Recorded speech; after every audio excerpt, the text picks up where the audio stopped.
world plagued by hunger and food insecurity, two organizations, World Hunger Welfare and Concern Worldwide, are taking significant strides to transform the narrative. As they gear up to unveil the World Global Hunger Index Report 2023, their focus extends beyond the statistics.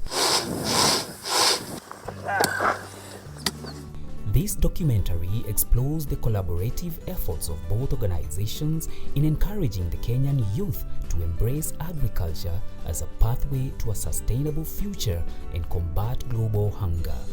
The challenges are daunting. Millions face hunger daily. Kenya's population is growing rapidly, with the average age at 19 years and that of the Kenyan farmer at 60.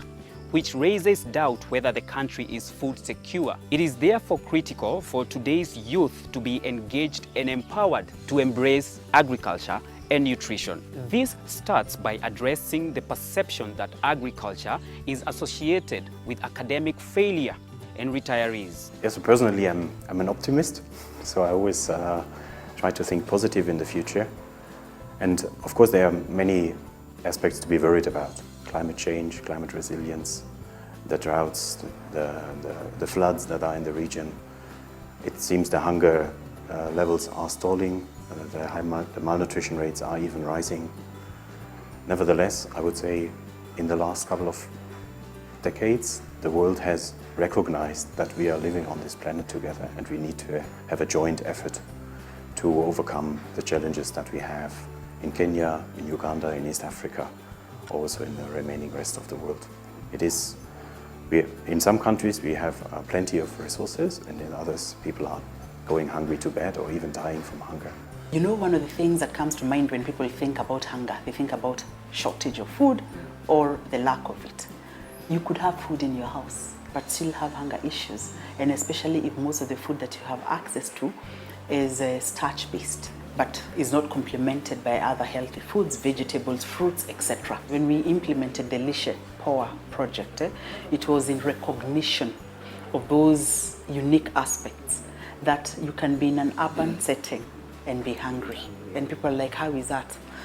Again, beyond the inequalities that we talk about, beyond the ability of those communities to access sustainable sources of income, it's about the choices that they make in terms of the food that they consume. And so Lishe Power focused on fortifying foods that are popular in those settlements, and especially for children, okay? So it was about very simply looking into issues of chapati and how can we fortify the chapatis, because they are fast-moving foods in the urban informal settlement areas, so that when a mother makes a decision to buy a chapati for her child to go to school, it's not just unga. The challenges are daunting. Millions face hunger daily, and the global food crisis demands innovative solutions. But World Hunger Welfare and Concern Worldwide refuse to be bystanders. They are catalysts for change. Now, let's meet the future changemakers. World Hunger Welfare and Concern Worldwide recognize the untapped potential within the youth. Through various programs, scholarships, and mentorships, they are igniting a passion for agriculture, empowering the youth to be stewards of a food-secure world. A look at Vihiga County in Western Kenya. Ningependa kuambia vijana wenzangu, maisha ya siku hizi ni kujituma. Hakuna haja kwenda kutafuta kazi, na kazi yenyewe iko hapa kwa mchanga. Agriculture is everything. Hata kama hizi fanya kazi ya dairy, anaweza fanya kingine na itamudu kimaisha. Anza tu kidogo na utafaulu. Hii ni kama tu self employment. Juu huku nje hakuna kazi. So niliona ni heri nijiajiri juu at my home saa hii I'm like the breadwinner. So nikisema nianze kung'ang'ana na kazi huku nje, nitakuwa ni kama na waste time ya. Na nimeona kuna opportunity hapa. So niliamua ni venture into farming ndio nikete for the needs of my young ones. Wote wananitegemea, na nikisema nilegeze kamba, utapata shule wajaenda, wajapata kitu ya kula jioni. So inabidi nitie bidii. Tuseme kama NGO ama government walete more knowledge, yani walete more trainings for youths, ndio wapate hii knowledge, wajue ukulima inalipa. Fish farming kuna challenges but kuna advantages zenye iko nao ni mingi kuliko challenges. Sasa ukipata kama fish farming iko na ukipata samaki ukinstock inachukua less than 6 months utakuwa umeharvest. Sasa ukipata kwa mwaka at least una harvest mara 2 kwa mwaka. Vijana wapendi kazi ya kujitolea. Ukimwambia atengeneze fish pond anasema hiyo ni kazi ngumu. Sasa unapata kazi kama hii kitokezea hawajitokezei.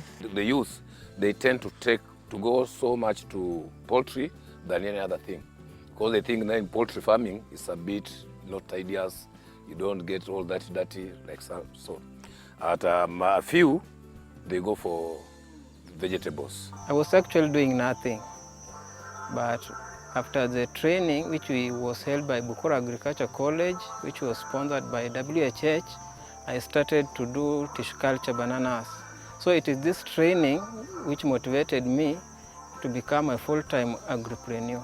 It's possible through agriculture we can feed ourselves and have plenty again to feed others. Like our government in Vihiga County, it has done a lot in agriculture, but the style they are doing with it doesn't reach the local farmer. They just end up on briefcase farmers.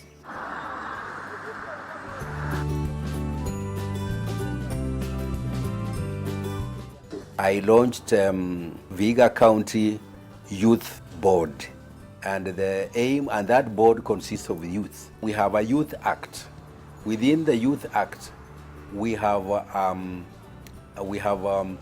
opportunity there to create a youth startup fund, which is going to be used to provide funding to the youth. Once they are trained for a value chain or whatever the business they want, they will be able to qualify to get funding from the Youth Startup Fund. Despite the challenges that Alex and the rest of the youthful farmers are facing, with the right training, with the right passion and commitment, there is hope that one day we will be food secure.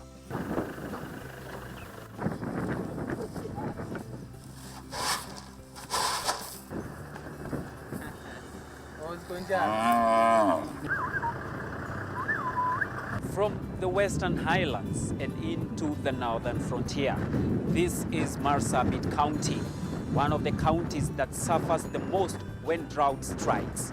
But it's amazing what the rains can do. Hiyo ukulima nilikuwa nimeanza juzi, sijaanza kitambo. Mbeleni tulikuwa na mifugo. Sisi hapa ni pastoralist. So ile kitu tulizoea ni tu mbinu ya kufuga mifugo. Due to the persistent drought, I think prolonged drought, 4 years of the previous drought, ilimaliza ile mifugo yenye tulikuwa nayo zote. Shirika la Concern walikuja wakafanya mobilization na walifanya community mobilization. Wakasema kwa sababu ile mifugo yenye tulikuwa tunafuga imeisha, the only alternative way, pia wakatu advice ya kwamba this is the only way. Tukachukua because we had no other ways. Njaa imepungua, sasa sina njaa. Watoto naye hawakosa nguo, hawakosi school fees. A crop like this one, once it does very well and they harvest, it can stay up to a period of 3 months. Again, it also helps in stabilizing the market prices. Why we do a lot of crop agriculture when the weather conditions are good, it is to help us enable the households access food commodities at affordable prices. As a result, we've been able to double the production within the county, because last year alone we were able to do close to, I think, 4,000. The data I think we got from our director for crops. He must have given 4,000 acres more. The journey from field to table is evolving thanks to the innovative approaches embraced by these organizations, from urban farming initiatives to technology-driven sustainable practices. The youth are redefining agriculture. So our trainings provide this kind of opportunities to experiment and try new things out. And often we are supporting that with our own, with maybe pre-financing the first couple of seeds, the first couple of irrigation schemes, the first couple of new technologies that we would like to introduce, so that the youth can see and start believing that those technologies make a difference in their production. The youth, both female and male youth, Now, currently, they form majority of the population, and not only in Kenya, but globally. If you do not plan with them in mind, then we will continue to have issues of hunger and food security, insecurity. In Kajiado County, the Latia Resource Center exists to disseminate the exchange of agricultural skills and practices. You'll get trainees coming all the way from as far as Turkana. We equip them with the skills and the knowledge. So you find that those trainees will either get employed or they'll go out there and employ themselves. In the grand tapestry of combating global hunger, World Hunger Health Fair and Concern worldwide weave threads of hope, empowerment and sustainability. As we eagerly anticipate the World Global Hunger Index Report 2023, let us remember that the solution lies not only in the numbers, but in the hearts and the hands of those committed to cultivating a better tomorrow.